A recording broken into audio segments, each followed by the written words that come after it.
Hello, everyone, and welcome to E3 2014. We're here on LA location. We're just 2 blocks away from the convention center, experiencing all the latest and greatest of games. I'm joined by Danielle Riendo. Hi. Thank you for joining us, Danielle. Absolutely, thank you.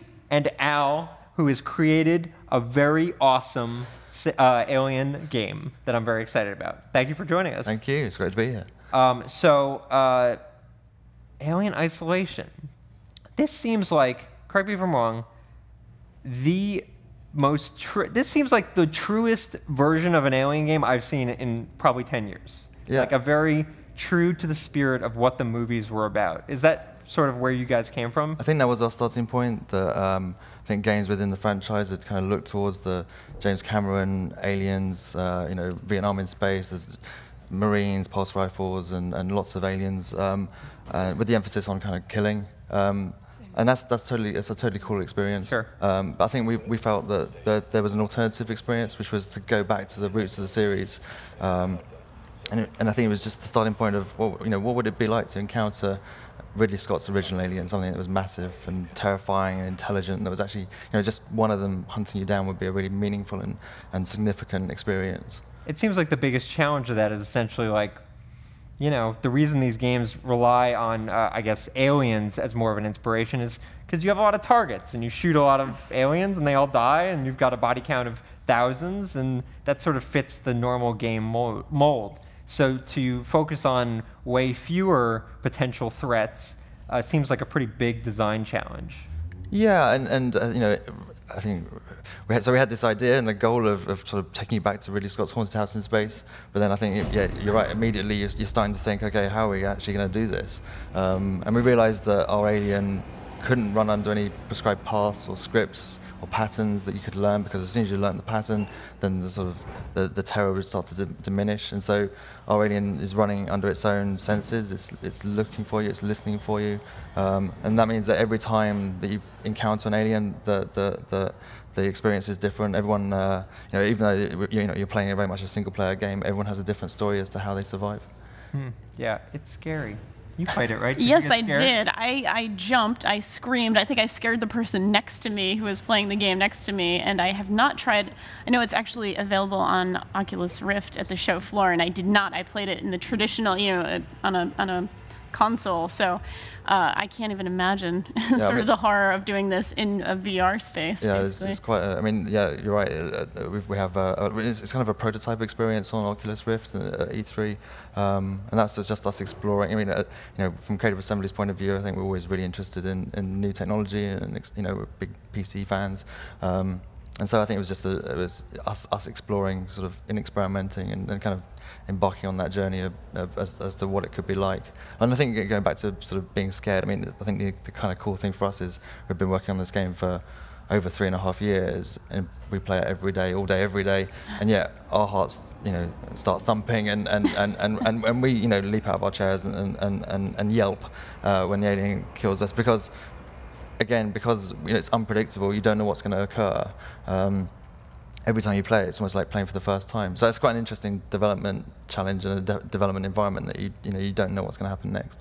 How do you add variety so this isn't just really like a haunted house, like a 2-hour experience? How do you flesh this out into a full game? Sure. So for me, Alien Isolation is about the entire journey. The game takes place on this quite large space station, but it's broken, and actually just navigating your way around the world is kind of like a puzzle in itself. So that's something to occupy the player. We also have introduced to E3 the human survivors. There's there's very small inhabitants on the station. They're in the same position as the player. They're desperate to survive. They're also really unpredictable. Sometimes they're positive, sometimes they're negative, and they can be quite aggressive.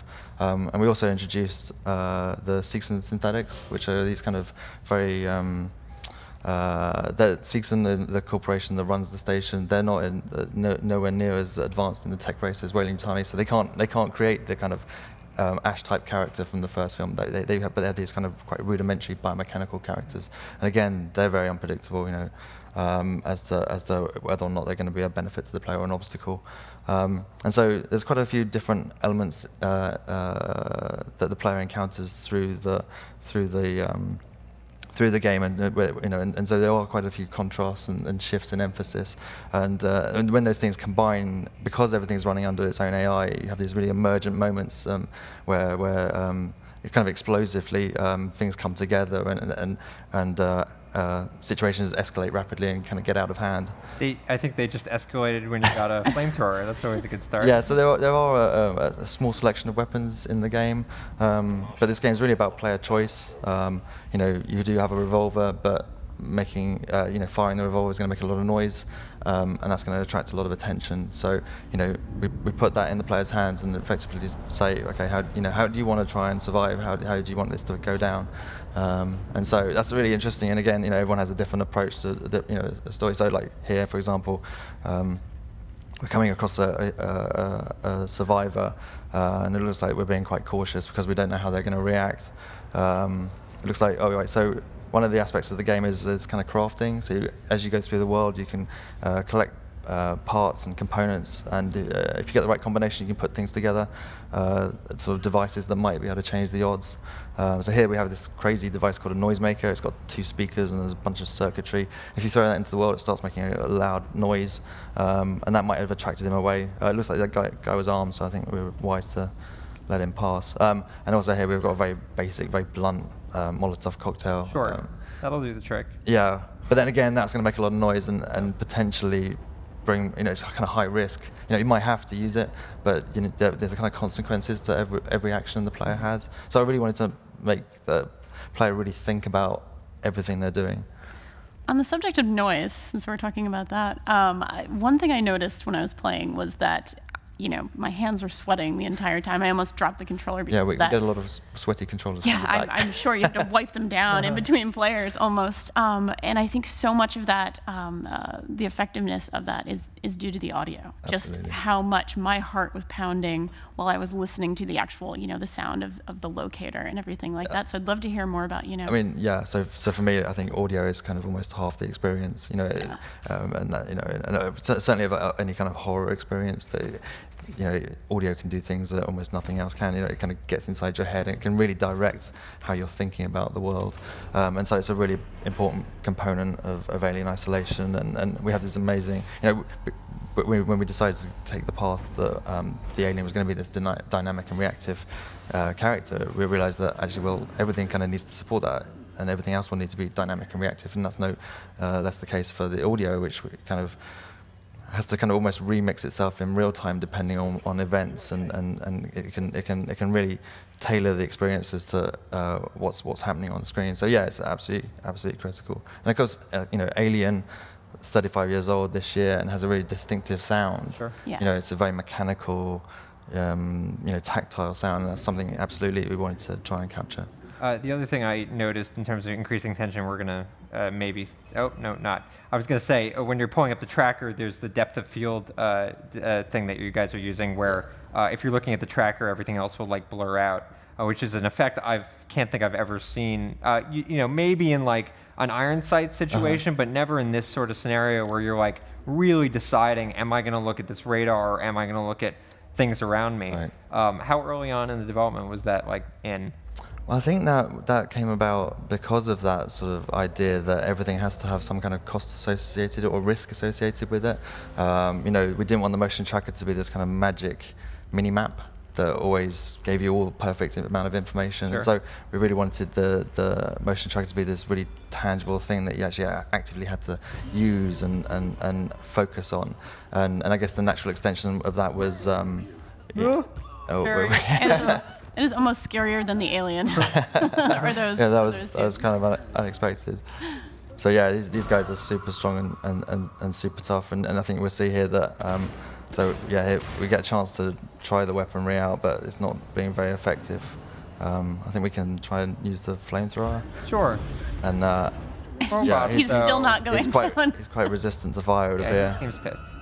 He's not a so happy is this a robot. canned moment here? Is that guy always going to attack? Are there very specifically designed moments as well as the random interactions? Well, I think sort of at the heart of the game is a story that pulls you through, and so we're not completely stepping back from the game. I mean, there are moments and encounters that are, I guess, steered by the story. Yeah. But as to how that goes down, how that occurred, is totally down to the player. Yeah, of course. You could have been in this situation and managed to avoid confrontation or get the kind of jump on him. Mm-hmm. There, the player used an EMP device to stun him and take him down. Yeah, I mean, it's like I said, it's very much kind of emergent, and every playthrough is slightly different. We were just seeing some of the crafting there. Yeah, so the players obviously picked up some parts to build the kind of medikit. Ouch. Yeah. And Makes it feel better in the long run. yeah, Yeah, and they it'll took some damage in that encounter, so they fixed themselves up and they're moving on. And obviously you were mentioning resource gathering earlier, but pretty scarce resources like bullets and ammunition and stuff like that. Yeah, I mean, this is a game about survival. It's not about killing. It's about using, understanding the world around you and the resources at hand, and kind of continuously and constantly assessing the situation. What's my most immediate threat? What's my nearest kind of almost bolt hole? Where can I dash to and hide? Using the motion track. I mean, that's almost your main weapon. Yeah. It's your main kind of tool that's going to help you survive. But when it comes to the alien, it seems like you really are not equipped to take anything out. No, well, like I said, I mean, you've got the flamethrower, but yeah, and that's almost like a weapon of last resort. Sure. That as Ash says, that most creatures are afraid of fire, and that's the case with the alien, that it does retreat from when you use it, the flamethrower. But at the same time, the alien it understands what a flamethrower is, and next time you come across it, it will stay out of range. Oh, really? And so. Oh dear, I think we've been caught out. Oh, there it goes. There you go. There it goes. I have to ask a quick question. This seems to be a trend we're seeing a little bit at E3 this year. Some developers have been saying things about having female protagonists in their games, and here we have, Amanda Ripley, daughter of Ellen Ripley. So I wanted to know a little bit what you thought about that, perhaps. Well, I think when we started to make the game, we wanted to make a game that sat as closely as possible to the first film. So we really wanted a story that really continued. The Nostromo goes missing, kind of what happened immediately afterwards. And obviously we realized, in Amanda, you had this incredible character who was Anna Ripley's daughter, but whose story had never been told. And the sort of light bulb moment of, wow, this is amazing. And what would happen if she were to confront the same horror that separated her from her mother. And so I think from that moment it was just like, this is what we have to do. I think having a strong female lead is a big part of the universe, and it just seemed the perfect thing to be doing. And Amanda, I think, is her own character. She's not just a clone of Ellen Ripley. Sure. She has a slightly different perspective on the world, but I think she still shares a lot of the kind of the same traits as her mother. Being able to focus under pressure, to keep striving to survive. I think that's one of the things that you see in the first film, that you have these characters, but they kind of almost die by their flaws. Brett dies because he's a little bit dumb, and Kane because he's adventurous, but Ellen Ripley is the one who kind of keeps a cool head and keeps pushing on. And I think that's one of the qualities that we're trying to mirror in Alien Isolation. Yeah.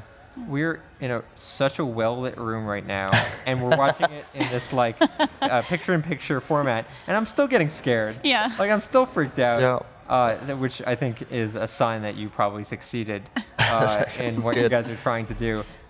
When will people be able to play Alien Isolation? Will be available from the 7th of October this year. Cool. Well, I am super duper excited to play it. I know Danielle already enjoyed herself. Very much. Awesome. I will probably play it in the light of day, but that's quite all right. I'll enjoy all the it lights turned on. Yeah, exactly. But thank you so much for joining us. Thank you. Great. And thank you for watching at home. We'll be here all week at E3 2014 with all the latest and greatest video games. Keep it locked on Polygon.com.